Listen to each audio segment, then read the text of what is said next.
तो महंगाई की भेंट। जी हां, जब जब मॉनसून लेट हो और बारिश की दिक्कत हो, सारी की सारी महंगाई का बोझ आपके सिर पर डाल दिया जाता है और फिर यह समझाने की कोशिश होती है कि मॉनसून कम है, इस बार पीछे है, बारिश कम है, इसलिए महंगाई तो झेलनी ही पड़ेगी। यानी हम और आप, हमारी जेब हो जाती है मॉनसून के हवाले। और इसीलिए हम पूछ रहे हैं, कभी सोचा है कि देश में जो लोग सामान्य वर्ग के कहलाते हैं, उनके घरों का चूल्हा कैसे जल रहा है, वो कैसे अपने बच्चों को पढ़ा रहे हैं, कैसे राशन पानी का इंतजाम कर रहे हैं। तेज रफ्तार जिंदगी में ये सवाल बेमानी होते जा रहे हैं। हर दिन महंगाई पर, सरकार पर सवाल खड़े हो रहे हैं, लेकिन इसका क्या असर हो रहा है?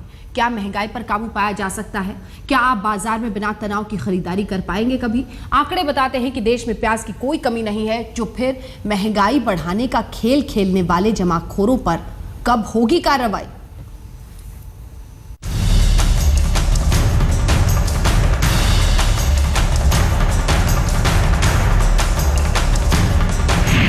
अब लोगों को रुलाने की बारी प्याज की है। आलू के भी भाव बढ़ गए हैं। हरी सब्जियों के क्या कहने, इनके भी भाव आसमान छू रहे हैं। सवाल उठता है, बाजार जाएंगे तो क्या खरीदेंगे? जिस पर भी हाथ रखेंगे वो आपकी जेब पर भारी होगा। एक महीने में आलू और प्याज के दाम 30 से 40% बढ़ गए हैं।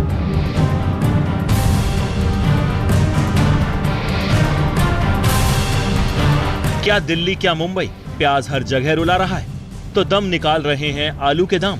लोग हैरान हैं, परेशान हैं, लेकिन कर भी क्या सकते हैं? प्याज का तो एकदम से बढ़ गया है, 30 रुपया। बड़ा मुश्किल हो रहा है, और ज्यादा मुश्किल हो गया। 1 जून से 30 जून के बीच प्याज में आग लग गई है। कीमतें आसमान छू रही हैं। कई शहरों में तो 50% तक की बढ़ोतरी हुई है। दिल्ली में 20 की जगह आज प्याज 30 रुपए किलो बिक रहा है। मुंबई में भी भाव 17 से बढ़कर 30 पहुंच गया है। पटना में प्याज की कीमत 20 रुपए से बढ़कर 30 रुपए हो गई है। लखनऊ में प्याज 20 से 26 रुपए किलो तक पहुंच गया है। कोलकाता में 20 से 25, जबकि जयपुर में 10 की जगह 25 रुपए किलो बिक रहा है प्याज। सवाल उठता है कि मॉनसून पर दोष मढ़ना कितना जायज है? प्याज की फसल तो बाजार में आ चुकी है। आगे मॉनसून कमजोर भी रहता है तो प्याज के दाम में बढ़ोतरी अभी क्यों हो रही है?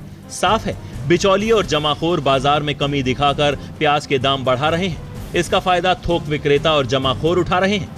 पूरा खेल समझने के लिए इस नेटवर्क को समझना जरूरी है।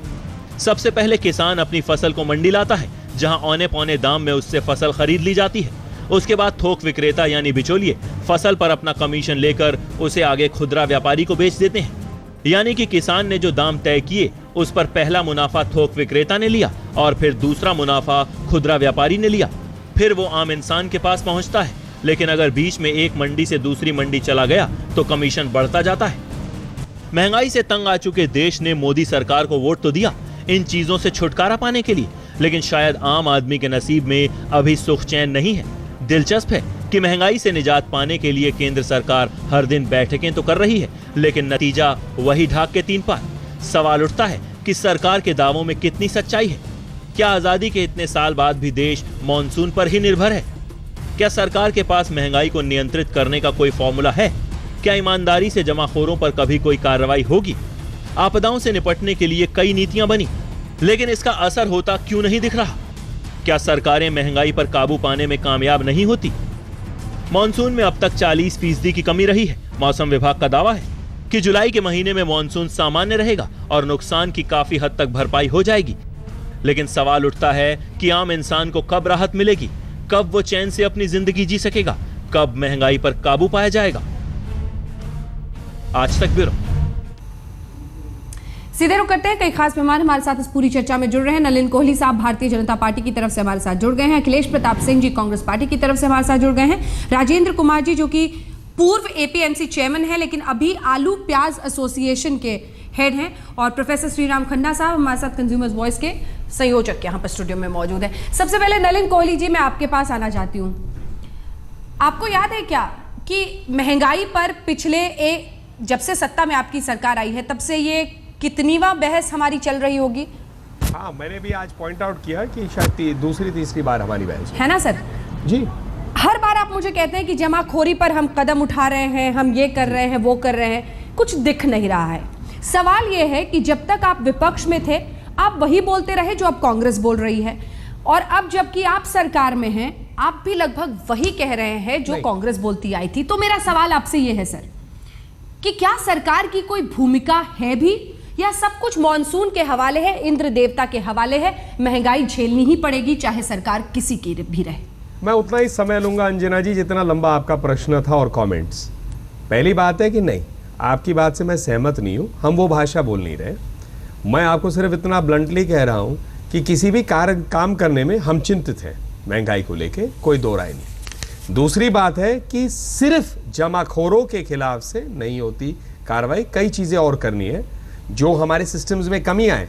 अगर थोड़ा मैनिफेस्टो की तरफ ध्यान दिला दूं तो हमने ऑल्सो बात की थी कि फ्रेट सिस्टम्स बिठाने पड़ेंगे, कोल्ड स्टोरेजेस की आवश्यकता पड़ती है। एपीएमसी एक भाग है जिस पर कुछ काम हुआ है।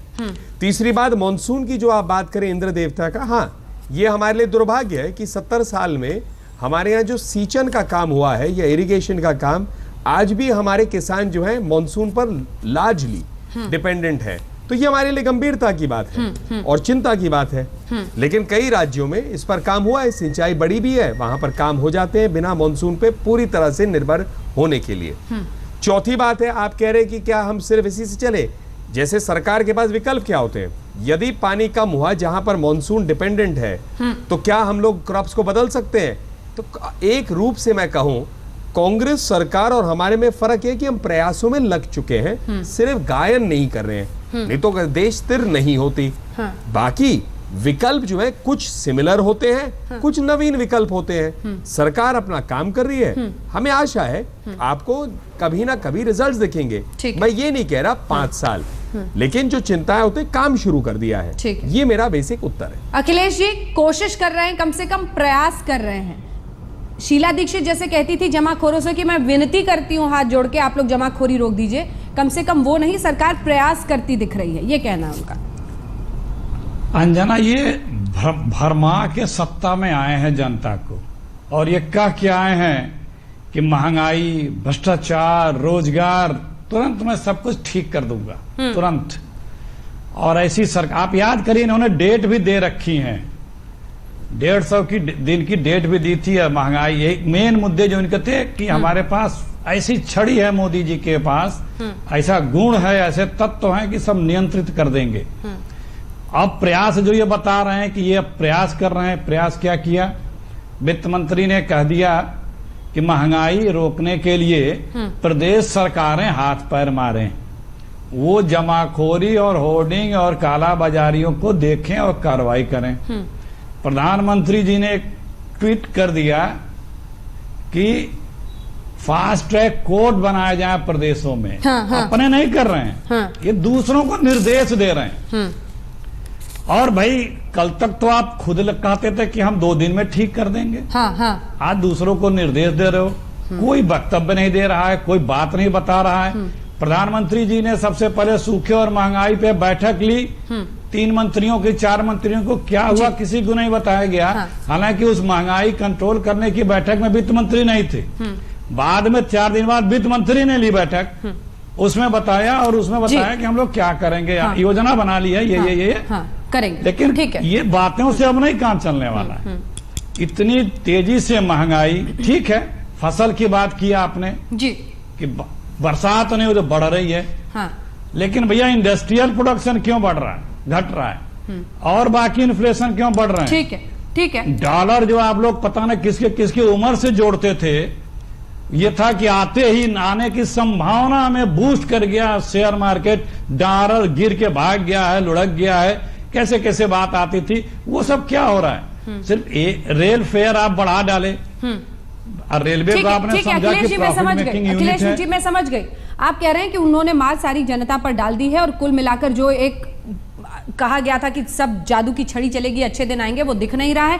मीटिंग्स बहुत हो रही हैं और महंगाई भी उसी अनुपात में बढ़ती चली जा रही है। मेरा सवाल आपसे है राजेंद्र कुमार जी, आलू प्याज एसोसिएशन, पहले तो बड़ी दिलचस्पी है जानने में कि आप लोग करते क्या हैं, लेकिन सबसे बड़ा सवाल यही है कि आलू प्याज और उसके इर्द गिर्द जो ये उछाल हम देखते हैं जून जुलाई के महीने में, मई से ही लगभग शुरू हो जाता है, वजह क्या है? 1 2 3 आपसे राजेंद्र जी। देखिए, वजह ये है कि बरसात में ये सब्जियां पैदा नहीं होती, या तो बरसात से पहले होती हैं, बरसात के बाद। ठीक है। इसलिए इन दिनों में हम जो भी चीज़ खाते हैं वो स्टॉक में खाते हैं। ठीक है। अगर उन चीज़ों का स्टॉक ना हो, जैसे आलू है, प्याज है, तो ये हमें इन 3 महीने में खाने के लिए उपलब्ध ही नहीं होगा। तो इसलिए स्टॉक किया जाता है। परंतु जब जनवरी से लेके और मई तक जो फसलें पैदा होती हैं, अगर वो किसी भी कारण बरसात से, पाले से, अतिवृष्टि से, अनावृष्टि से कम हो जाए। नहीं, वो तो इस बार नहीं हुआ। नहीं वो हुआ तो है, इस बार हुआ है।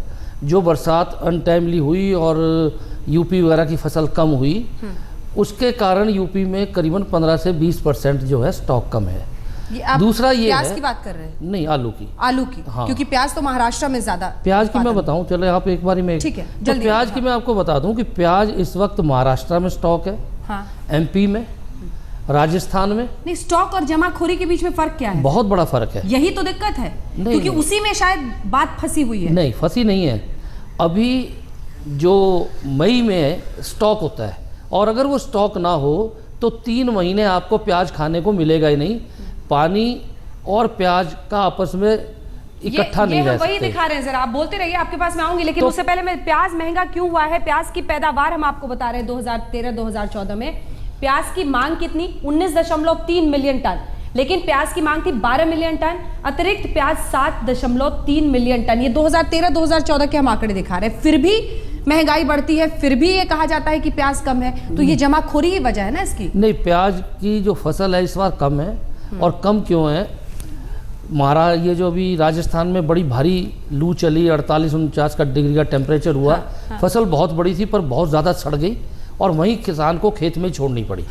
उसके कारण कमी आई। एमपी में सूखा पड़ा, बरसात हुई बेटाइमी, उसके कारण बरसात। प्याज में एक दिक्कत है, उसकी जो पौधा खड़ा होता है उसमें अंदर पानी चला जाए तो उसके पल्प में चला जाता है और वो सड़ जाता है। ठीक है। तो इस कारण एमपी में प्याज बहुत खराब हुआ और एमपी में भी फसल कम है जो स्टॉक हुई है। स्टॉक कुल मिला के देश में कम है। हाँ। इसके कारण जो प्याज में है वो थोड़ी बहुत तेजी है। ठीक है। प्रोफेसर श्रीराम, इस सब के बीच आपने 3 जो महत्वपूर्ण आवाजें हैं वो सुन ली।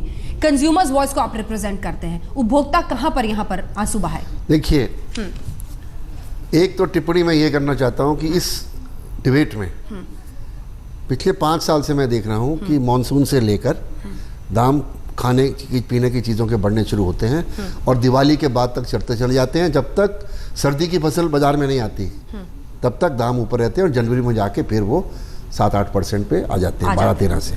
यही इस साल हो रहा है।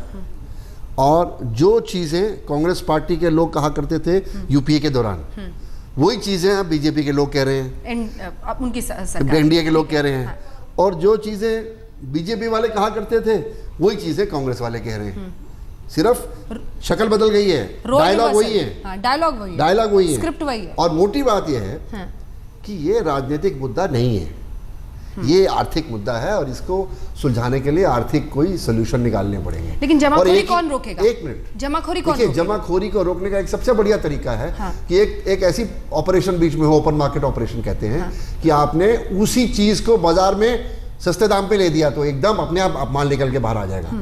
जब जिन्होंने होल्ड करके रखा हुआ है वो देखेंगे कि 5 रुपए सस्ते में बिक रहा और रेट टूट गया है, इस उम्मीद में वो लेके बैठे हैं कि रेट बढ़ेगा, और रेट गिरना शुरू हो जाएगा तो अपने आप वो सारा माल बाहर निकल आएगा। तो ये कौन गिराएगा? यही तो काम गवर्नमेंट एजेंसीज का है। तो वही है ना, देखिए, सरकार आ गई ना फिर। नहीं, तो वही तो नहीं है ना। आज की तारीख में कौन करता है इसको? आज की तारीख में नाफेड और हाफेड जैसी एजेंसीज करती हैं इसको, परंतु वो तब करती हैं जब गवर्नमेंट की तरफ से पॉलिसी क्लियर हो। आज गवर्नमेंट की तरफ से पॉलिसी बिल्कुल क्लियर नहीं है। यही दिक्कत है। हाँ। यही दिक्कत है। कोई एजेंसी अपने आप नहीं करेगी। यही से इस पूरी चर्चा को आगे लिए चलेंगे, बढ़ेंगे कुछ ऐसे सुझावों और उपायों की तरफ जो शायद अभी तक सरकारें भी नहीं सोच पा रही हैं, क्योंकि लोगों को हमने शामिल किया है, कंज्यूमर्स वॉइस को, और साथ ही आलू प्याज एसोसिएशन के भी मुखिया हमारे साथ। कहां तो अंतरिक्ष में हम चमकने की कोशिश कर रहे हैं और कहां तो आलू प्याज पर रो रहे हैं देश में। ये परिस्थिति है जिसको समझना होगा। और ये आंसू ये 3-4 महीनों में लगभग हर साल की यही परिस्थिति बनती है। कौन है इसके पीछे जिम्मेदार, किसकी हो जवाबदेही और कैसे निकले उपाय, इसी पर हम चर्चा कर रहे हैं। और इसीलिए नलिन कोहली साहब जो बहुत सारे बड़े बड़े मोटे सवाल उठकर आए हैं उसका जवाब आपको मुझे लगता है देना चाहिए। सबसे पहले तो जमाखोरी पर कदम की जो बात है, जो सिर्फ ये रोल रिवर्सल दिखता है कि जो कांग्रेस करती थी वो अब आप कर रहे हैं, जो वो आप करते थे वो कर रहे हैं। इससे आगे बढ़कर जमाखोरी पर कदम उठा रहे और जो 3 बड़े राज्य जिसका जिक्र हो रहा है उसमें मध्य प्रदेश है, राजस्थान है, आप ही के शासित राज्य हैं। महाराष्ट्र में प्याज की जमाखोरी होती है, उस पर भी बात करेंगे, लेकिन जो 3 बड़े राज्य दिख रहे हैं वो आप ही के शासित राज्य हैं, वहां कौन रोकेगा? अंजनी जी, पहली बात है कि ये सत्य है कि महंगाई की मार है। अखिलेश जी कुछ भी कहें, मैं इसमें आज पढ़ूंगा नहीं इसमें, उनको उन्होंने क्या कहा मैं क्या कह रहा हूं, क्योंकि महंगाई, भ्रष्टाचार, बेरोजगारी ये सब विषय थे चुनाव में और इसीलिए कांग्रेस हारी और हम आए। जनता ने हम पर ये अब जिम्मेदारी दी है कि हम इन विषयों को ठीक करें और इन जिम्मेदारियों को हम स्वीकार रहे हैं, चुनौतियों को स्वीकार रहे हैं। सरकार इस पे काम कर रही है। अब हम जितना मर्जी बात करें, जब तक आपको ग्राउंड पे रिजल्ट्स नहीं दिखेंगे तो ये प्रश्न उठाना भी स्वाभाविक है, इसमें मैं कोई गलती मान भी नहीं सकता। मैं शुरू से ये कह रहा हूं सरकार अपने प्रयास में है, जब रिजल्ट्स दिखेंगे तो ये डिबेट अपने आप जो है हट जाएगा, कोई नए विषय पे हम डिबेट करेंगे। फिलहाल मंशा हमारी रही है कि हम इन चुनौतियों को करते ठीक करेंगे इन विषयों को। कुछ चीजों को करने में समय लगेगा, कुछ चीजों के रिजल्ट्स आपको महीनों 3, 4, 5, 6 महीनों में दिखने लग जाएंगे। प्रोफेसर तो सिंह ये जो कह दोनों रहे हैं वेट करने प्रोसेस को, साथ ठीक साथ है, चलेंगे। ठीक है, आप कह रहे हैं वेट करने को। आपको कुछ करने की जरूरत नहीं है। हाँ। हर साल देखा गया है कि मॉनसून से लेकर और दिवाली के पार तक दाम ऊपर रहेंगे। जनवरी के महीने आते ही दाम हो जाएंगे, नीचे आ जाएंगे, तो आपको कुछ करने की जरूरत ही नहीं है। आप जो कह रहे हैं उसको करने की जरूरत ही नहीं है, क्योंकि ये सीजनल फैक्टर है। इन्हीं 4-5 महीनों में, जुलाई, अगस्त, सितंबर, अक्टूबर, नवंबर, दिसंबर, 5-6 महीनों में ये प्रॉब्लम आती है। नहीं, मैं सहमत नहीं हूं और इस पे स्पष्ट रूप से कहना चाहूंगा, प्रोफेसर साहब अपनी जगह सही है, क्योंकि महंगाई की इतनी मार देखते देखते हर साल और ये पैटर्न को देखकर उनका बात कहना गलत नहीं है कि ऐसा देखा है। तो मैंने आपसे पहले कहा, सरकार जब लगी है इस साइकिल को ब्रेक करने के लिए, जब तक कदम नहीं उठाए जाएंगे साइकिल ऐसे ही चलेगी और हम उस रूप से काम अगर नहीं करेंगे तो जनता के सामने हमें भी जाना है। बिल्कुल। तो हम जो है जब चुनौती स्वीकार रहे हैं साइकिल को ब्रेक करने के लिए। देखिए, केवल मैं ये पूछना चाहूंगा कि मुझे एक गिन के बताएं, 1, 2, 3, 4, 5 स्टेप्स जो गवर्नमेंट ने लिए हैं, जो ये ले रही है, जिसके कारण से एसेंशियल फूड आइटम्स के दाम कम होने के आसार है, ये बताइए। लगभग 35 दिन पहले जब यूपीए की सरकार थी, और उससे भी जरा पीछे चले जाइए, क्योंकि यूपीए के शासन में जब महंगाई बढ़ती थी खूब अफसोस जताने के लिए आते थे, कभी प्रणब मुखर्जी आते थे सामने, कभी पी चिदम्बरम आते थे। वो दस्तूर आज भी जारी है। अब सामने आए हैं इस वक्त के गृह मंत्री राजनाथ सिंह, वो भी अफसोस जता रहे हैं महंगाई पर, सुनिए। देखिए, विगत 10 वर्षों में कांग्रेस नेतृत्व की यूपीए सरकार के शासनकाल में देश की अर्थव्यवस्था पूरी तरह से डिरेल्ड हो गई है। पुनः पटरी पर देश की अर्थव्यवस्था को लाने के लिए प्रभावी कदम उठाए जाने हेतु हमारे यहाँ कार्य योजना तेजी से तैयार हो रही है। इतना मैं आश्वस्त करना चाहता हूँ कि 5 वर्षों के बाद जब देशवासी देश की अर्थव्यवस्था की समीक्षा करेंगे, स्वाभाविक रूप से इस नतीजे पर पहुँचेंगे कि भारतीय जनता पार्टी की श्री नरेंद्र भाई मोदी के नेतृत्व की सरकार ने काफी हद तक कामयाबी हासिल कर ली है। नीतिगत फैसलों पर भी लगता है जैसे भाषणबाजी हो रही है और यही शायद दिक्कत दिखती है। नलिन कोहली साहब, मेरा सवाल अब आपकी नीयत से भी एक कदम आगे बढ़कर आपकी कार्यकुशलता तक पहुंच रहा है। मेरा सवाल आपसे बहुत सीधा है और वो ये है कि नरेंद्र मोदी जी तमाम राज्यों को लिखते हैं कि आप जमाखोरी रोकिए। अगर डीएम चाह ले, अगर मुख्यमंत्री चाह ले और तमाम डीएम को आदेश दे दे, तो फिर डीएम के चाहते हुए जमाखोरी बिल्कुल नहीं कर सकता कोई, कम से कम उसके डिस्ट्रिक्ट में। ऐसे सख्त कदम उठाने से आपको क्या रोक रहा है? मेरा सीधा सवाल और प्रश्न अब आपकी सरकारों के कार्यकुशलता पर दिख रहा है।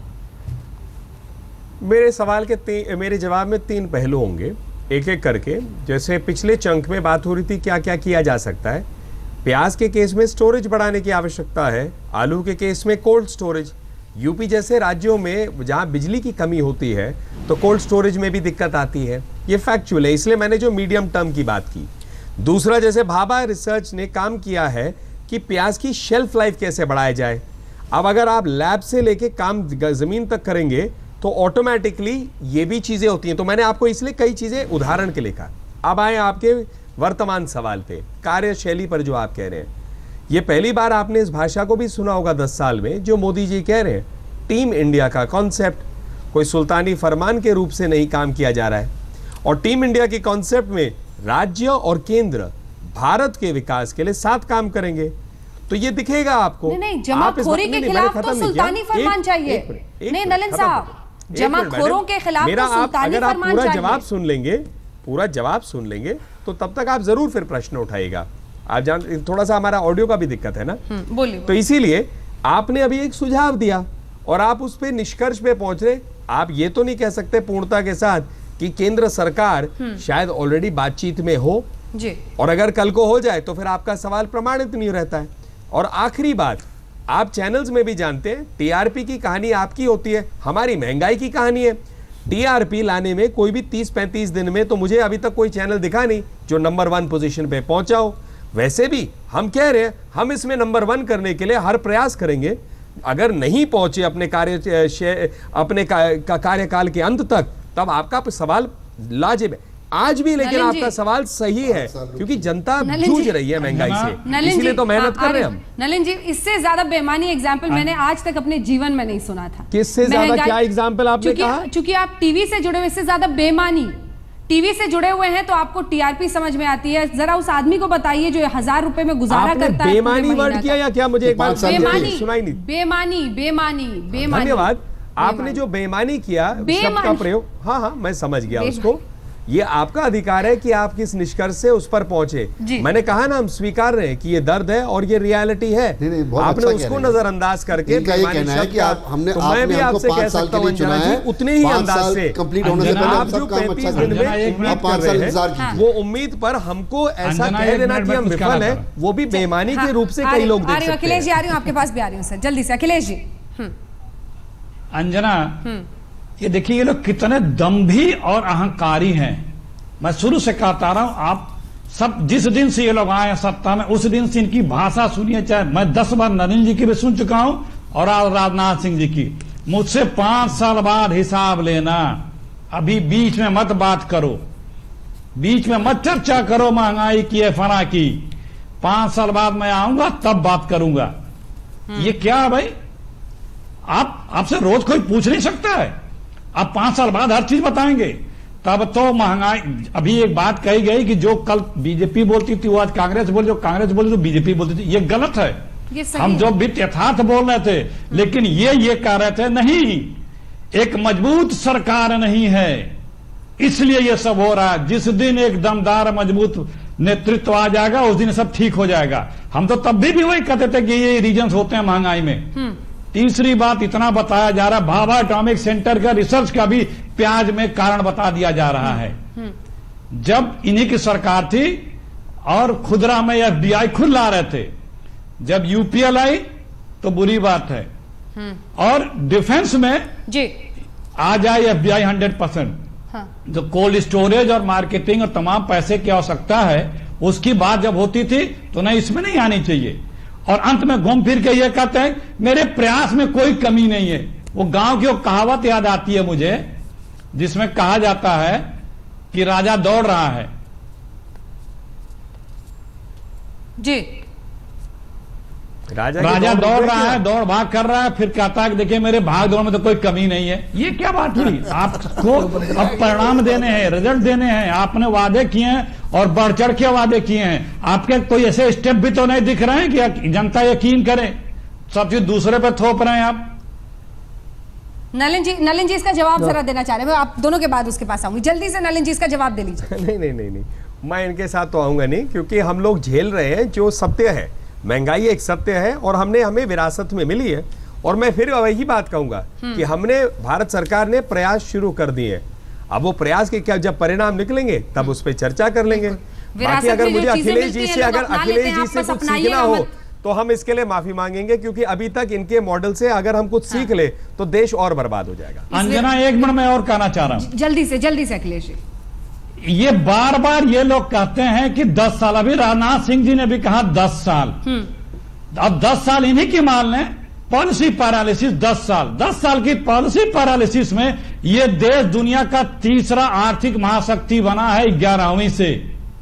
ये अगर इनकी मान लें तो मिसगाइड करना बंद करें। दुनिया के सामने रिकॉर्ड है, हम कौन सी क्या दिग्विजय जी और अर्थशक्ति बने एंटनी हैं? जी भी मिसगाइड कर रहे हैं? थोड़ा इतना वो भी बता छोड़ दीजिए ना देने दो, जनता को। आडवाणी जी के दिग्विजय जी पत्रों और को एंटनी जवाब जी दे दो मिसगाइड कर रहे हैं क्या? आडवाणी जी के पत्रों को जवाब दे दो। नहीं, आप मुझे राजनाथ जी पता के था आप बारे में आएंगे, जो अभी कहा उससे दे दो, पहले ही पूछ मोदी लिया के अखिलेश बारे में जी। जो कहा है दे दो आप। अखिलेश जी छोड़ो बता दीजिए जरा, अरे, दिग्विजय जी हमारी और छोड़िए। एंटनी जी हम तो मिसगाइड कर रहे हैं क्या विपक्ष में नेतृत्व हार पे गए, सवाल? हमारा क्या, हमारे बता कदम दीजिए तो ठीक थोड़ा। होते तो हम जीते होते। अब छोड़िए, जाने दीजिए। नहीं आप बता आडवाणी जी दीजिए, के मतलब पत्रों आप को जवाब दे मिसगाइड की दीजिए। बात कर रहे हैं, आपके नेता कुछ कह रहे हैं, बता दीजिए। अरे हम भी थोड़ा सा ज्ञान ले जाएंगे आपसे आज। जो आर्थिक शक्ति 11वें से तीसरी हुई है दुनिया में हिंदुस्तान पिछले 10 वर्षों में, और आप कहते हैं कि पॉलिसी पैरालिसिस थी, तो चलिए। धन्य है वो यूपीए की सरकार हमारे कि जो दर्शक- आपके कथाकथित जी।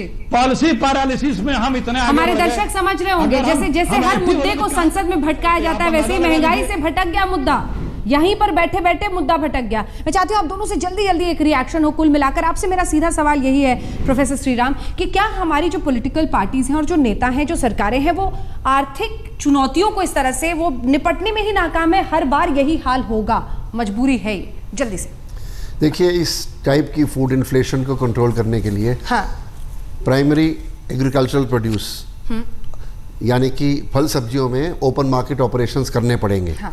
और कोई भी स्टेट गवर्नमेंट लेकिन इसके लिए भी ओपन सरकार की मार्केट नीति चाहिए ऑपरेशंस होगी। के लिए इक्विप नहीं है। सरकार की नीति चाहिए होगी। सरकार की नीति को बदलना पड़ेगा, केंद्रीय और प्रदेश सरकारों में सहमति होनी पड़ेगी, राजनीतिक सहमति जो नहीं है। ठीक है, राजेंद्र जी जल्दी से। मेरा तो बड़ा सीधा सा कहना है कि जब भी सरकार को लगता है कि किसी के प्राइस बढ़ रहे हैं और चीज़ कम है, हाँ तो उसे उसको तुरंत इंपोर्ट करके और मार्केट में बिकवाना चाहिए। और जब देश में क्या करते हैं कि जब किसी चीज़ की कमी होती है तो नासिक से खरीद लाओ, एमपी से खरीद लाओ। अरे देश में जब है ही कमी, आप एक जगह से उठा के दूसरी जगह ले जाएं तो वो शॉर्टेज तो खत्म नहीं होगी। शॉर्टेज खत्म होगी इंपोर्ट करने से दूसरे देशों से। आप तुरंत प्याज को इंपोर्ट करके मंडियों में फेंकें। जो होर्डर है आपके कहने के सबसे आप अनुसार, बाहर मैं तो निकलें। स्टॉक मानता हूं, पर अगर आप होर्डिंग कह रहे हैं, रेट तेज कह रहे हैं, तुरंत रेट गिर जाएंगे। इंपोर्ट के अलावा कोई तरीका नहीं है कि आप किसी भी चीज के रेट, चाहे आलू हो, चाहे प्याज हो, चाहे कोई और जिन्स हो एग्रीकल्चर, जी। उसके रेट गिरा सकें। अटकलों से तो खास तौर पर ऐसे वक्त पर बचना बहुत जरूरी है, क्योंकि टीवी पर बैठकर कहीं पर कोई बयान दे देता है कि कीमतें बढ़ेंगी और भी उससे बढ़ावा सबको मिलता है। नलिन कोहली साहब, मैं चाहती हूँ अब इस कंक्लूडिंग हिस्से में आप सबसे एक एक कमेंट आए कम से कम, क्योंकि बहुत ही अच्छे सुझाव यहाँ पर आए। 10% भी आप इंपोर्ट कर लीजिए, फिर जिन्होंने जमाखोरी की हुई है वो भी डर जाते हैं, वो भी प्याज जल्दी जल्दी निकालते हैं कि जल्दी बेचो नहीं तो हमारा भी खराब हो जाएगा, बर्बाद हो जाएगा। ऐसे कदम हम जो कॉल लेने की जरूरत है ऐसे इमरजेंसी सिचुएशंस में, वो कौन लेगा, किसकी जवाबदेही है, क्यों नहीं लिया जा रहा है? दोनों सुझाव अच्छे थे। हाँ। और दोनों सुझाव जो है इमीडिएट टर्म में अगर आप देखें, इंपोर्ट भी तो 90 डे का साइकिल होता है, बहुत अगर जल्दी भी हो जाएगा 60 डे साइकिल होता है। और मतलब ये सारी प्रैक्टिकल्स होती हैं। मैं ये नहीं कह रहा कि सुझाव को नकार रहा हूँ, सही सुझाव है, और जहां जरूरत पड़ती है भारत सरकार जरूर इंपोर्ट करेगी। एक्सपोर्ट पे तो प्रतिबंध इसीलिए लगाया गया ना कि गलती से भी एक्सपोर्ट ना हो जाए और प्राइस को बढ़ाया गया, नहीं तो हमारे यहाँ एक्सपोर्ट पे कोई दूसरा जो प्रतिबंध प्रोफेसर लगा साहब नहीं, का भी MRP सुझाव बढ़ाया सही था। है जी। कि प्रतिबंध तो है ही नहीं। आपको जैसे साइकिल को ब्रेक राजेंद्र करने जी के लिए आपकी काम बात पे करना कुछ पड़ेगा। कहना चाह रहे हैं? जी राजेंद्र। मेरा ये कहना है एक्सपोर्ट पे गवर्नमेंट ने कोई प्रतिबंध नहीं लगाया और WTO के समझौते में लगा भी नहीं सकते। ये भाषण जो कर रहे हैं वो ठीक नहीं है। इन्होंने सिर्फ उसकी रेट बढ़ाया है, एक्सपोर्ट हाँ, के वही ऊपर जो तो। ड्यूटी लगती है, मैंने उसी बात और को उससे राजेंद्र कोई जी, फर्क नहीं उसी पड़ने बात वाला को मैंने है। कहा वो देशों कि की प्राइस मुद्रा को हमसे बढ़ाया ना बहुत तो प्रतिबंध मजबूत उस रूप से आ है। जाता अगर है। वो देश 2-3 रुपए किलो के ऊपर अगर ये ड्यूटी लगा भी दे, वो 10 रुपए किलो में भी लेंगे। क्योंकि मैं आज आपको एक यहाँ बता दूं, देश में कि जो प्याज हिंदुस्तान में पैदा होता है, जितना अच्छा टेस्ट उसका है, बाकी किसी देश का नहीं है। पाकिस्तान और हिंदुस्तान और बांग्लादेश में जो प्याज तमाम देश, इसमें झाल नहीं होती, वो खा नहीं सकते आप। वो सिर्फ सब्जी में आ सकता है, टेबल उसमें सलाद में आप एक प्याज पूरी देश का नहीं खा सकते। और उसके बिना अखिलेश जी जल्दी से कंक्लूडिंग रिमार्क। अंजना, जब आज देखिए फर्क क्या है, आज अगर आप जनहित के मुद्दे के कुछ उठा के डिस्कशन कर रहे हैं तो ये आज अपने TRP के लिए कर रहे हैं, ये सोच में परिवर्तन की बात कर रहे हैं। दूसरी बात, हमेशा से बीजेपी को कालाबाजारी और ब्लैक मार्केट जो होर्डर्स हैं वो अपनी फ्रेंडली गवर्नमेंट मानते रहे। तो ये उनके एक खबरदार जो ये आरोप आप लगाए, ऐसे मैं कह सकता हूं कि वाड्रा के एग्जाम्पल से ये स्पष्ट है कि सारे चोर जो हैं वो कांग्रेस के साथ जुड़े हैं। खबरदार जो आप ऐसे आरोप लगाएंगे अखिलेश जी, तीसरी बात, आप अपनी बात रखिए, लेकिन इस प्रकार के आप आरोप आप नहीं लगाएंगे हम पर। मोदी जी जहां गए थे श्रीहरिकोटा, वो भी नागपुर के देन नहीं थी जो जहां पे आज गए थे, वो इसी सरकारों को, पिछली सरकारों की देन है। तो एजेंडे पे। और चौथी बात, महंगाई सिर्फ खाद्यान्नों पे ही नहीं है, आलू प्याज पे, जनरल चीजों पे भी है, जी। ठीक है, इस पे मौसम की मार हो सकती है। एक मिनट लेकिन नलिन और जी, एक चीजों बात के बता कौन दें कि जिम्मेदार है? गुजरात में, राजस्थान में और एमपी 3 जगह स्टॉक है, तीनों जगह इनकी सरकार है और बार बार होर्डिंग की बात चल रही है। इन्होंने उनको क्या डायरेक्शन दिए? अगर ये डायरेक्शन मुख्यमंत्रियों को मैंने दे, बताया ना कि 1 इनकी घंटे में friendly प्याज government रिलीज होकर होती है, दिल्ली black market और सारा में देश फ्लड हो जाएगा। तो इनके फ्रेंडली गवर्नमेंट मानते हैं। Concluding remark, इनकी Professor इमेज यही है, जल्दी हमेशा से। से देखिए, नहीं है। मैं तो Consumer केवल की ये आवाज़, कहना जल्दी चाहता हूँ कि ये डिबेट चलता रहेगा। मैं उपभोक्ताओं को ये मैं हाथ जोड़ के निवेदन करना चाहता हूँ, इन नेताओं के भरोसे दाम कंट्रोल करने पे विश्वास मत रखिए। अपनी बजट को संभालिए, अपने कंजम्पशन को रिड्यूस करिए, कम इस्तेमाल कीजिए और अपनी बजट को कंट्रोल में रखिए। सुरक्षा पेटी लगाकर बिल्कुल। कंज्यूमर ही चले। कंज्यूमर ही चले। बहुत बहुत शुक्रिया आप सभी का हमारे साथ इस चर्चा में शामिल होने के लिए। आप देखते रहिए आज तक।